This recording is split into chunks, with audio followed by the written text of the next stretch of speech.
is to be able to share with you the town hall meeting that you had back in December to look at your campus, look at your building, talk about future facilities, proximities of future buildings to the current building, and how all of that is mirrored through your educational master planning. Because it's the educational master plan that will drive your facilities need. So what we thought it very important and necessary for WLC and MAS to come back to the stakeholders and say, after the discussion we had back in December, this is our findings. Then hear from you what your take is on the arrangement, learn something from what we're going to hear today, such that that can be incorporated as part of the overall master planning for the future for BCC.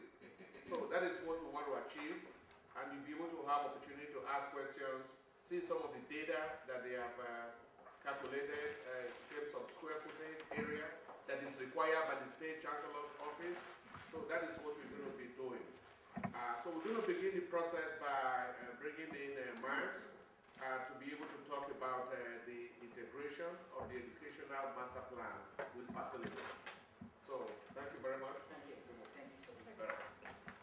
I'm Dan Rosenberg from Moss Companies, and I'm very happy to be here. We've had a process working with the college and working with the district to develop two things, really. A bridging document that goes from your educational master plan that you created here at the college to a facilities master plan.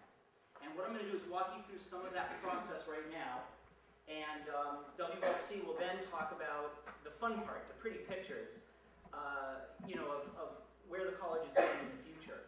You're very fortunate to have a very pretty picture right here in your building. So anyway, we'll get started. And there we go. So the project timeline, we started work in October, and we're up to here in February now, and the board will be approving the plans towards the end of the month. What this chart aims to show is how this planning process is an integrated process. Everything that we did was predicated first on the educational master plans created by the colleges, by you. So we took the Berkeley City College educational master plan, and that was really the underpinning of everything that we did.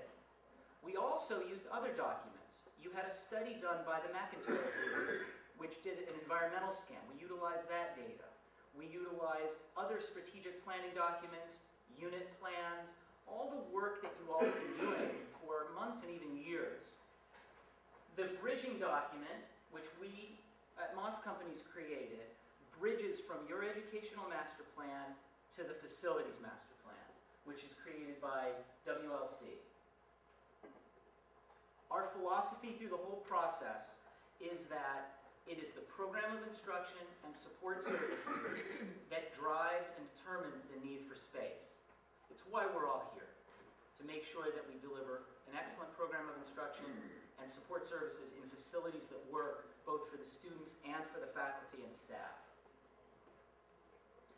I'm not going to go through every slide in tremendous detail, but what I want to tell you is the purpose of this plan, this whole integrated plan, is really, it has many, many functions, but the two main functions are, for accreditation, it's something that accreditation commissions look at, but much more important is, let's get some matching funds from the state. Let's qualify Berkeley City College for funding for facilities. Now, many people say, we have a bond. Isn't that what the bond is for? But typically, colleges can augment the bond funds by as much as 25% and even higher from the state of California. Now, right now, that ain't going to happen. There are $0 available this year and next year for facilities from the state of California. However, we're very confident there will be funds again. And from past experience, the people who got in the queue first with qualifying projects got the funding when it was available. So we want to position Berkeley City College in that queue for future state funding to the best of the college's ability. Our process was to go through a study of your curriculum, what courses are being offered, how many sections, etc. Look at the environmental scan information from McIntyre and enhance it a little bit. And then create a growth model. Where's the program of instruction and support services going to be in the future? And from that, determine what space needs are. In other words, square footage numbers. This is somewhat arcane, but very important, because what it does is it informs the architects when they start looking at designing spaces on some of the areas of your building that haven't been built out yet, and facilities in the community in the future that Berkeley City College may utilize. Yes? Is it true that such determinations might be a constraint once they're put in place? In other words, they have a feedback on what we actually do. In other words, if we don't have enough space to do something as determined by whatever model, then that means we can't do it. Well, not exactly. What this does is this is trying to look forward to say, let's make sure we have enough space to do everything that the college wants to achieve. It's kind of the reverse, I think. In other words, if you get to a point in time when you want to add a program and you don't have enough space, we want to avoid that situation. We want to make sure you have the space to accommodate the future. And you're growing very quickly. Maybe you can come back to that. Yeah, yeah. Okay. So the McIntyre report looked at the district service area, the whole district of Peralta, and looked at many of the different demographic trends in the area. We honed in on specifically Berkeley City College, and we looked at the demographics of the area, different characteristics of the students that attend the college, and when you see the plan, there's a lot more detail, and I'm not going to go into all that today.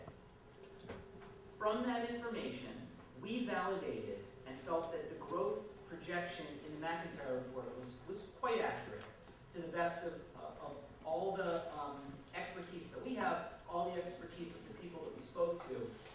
A 3.5% annual growth rate through the year 2022 is quite substantial. This will take Berkeley City College from a current head count of somewhere in the 5,000 range, depending on how you count the students, to almost 10,000 students by the end of that time period. Many people ask, can you really be certain that that's how we're going to grow? And the answer really is no, not to the decimal point. But what's very important is when you reach this size, these are the facilities you're going to need. If you hit that number in the year 2020 or 2019, or you hit it a little later, it doesn't really make that much difference. What's important is when you get there, the facilities that you need are in place. And it takes many years to develop facilities like that. We have been growing at a far faster pace than 3.5% a year. And another question I have is, should we wait and ask our questions until after your presentation? I think it would be best. Okay, great. Because I know there's going to be a lot, Okay. and we want to get through everything. But All right. suffice it to say that we've looked at the spike recently and the trend, and we feel pretty confident that by the year 2022, we're looking at something like this number. Now that said, this should be revisited every 5 years. This is not a static plan. And it will be. And you will look at this again, and you'll adjust according to trends that we can't foresee. Okay, lots of numbers here. This is your fall '07 program of instruction organized by top code. And I'm just showing it to show you, we looked at this data. We looked at by department as well, and this was our baseline. This was sort of a place to start from. Once again, I noticed everything is fall '07. One slice. Yeah, we started the process in October, and the data for fall '08 wasn't ready yet, and it is one slice. The Chancellor's Office looks at fall semesters. Is that what you were referring to? No, I'm just pointing out, Yeah. and actually I was involved in giving you the data, and I was kind of shocked that it was only fall '07. But we'll wait. Yeah, yeah. Just a question. Are all the departments listed up there? No, These they're are- they're That's- gross. These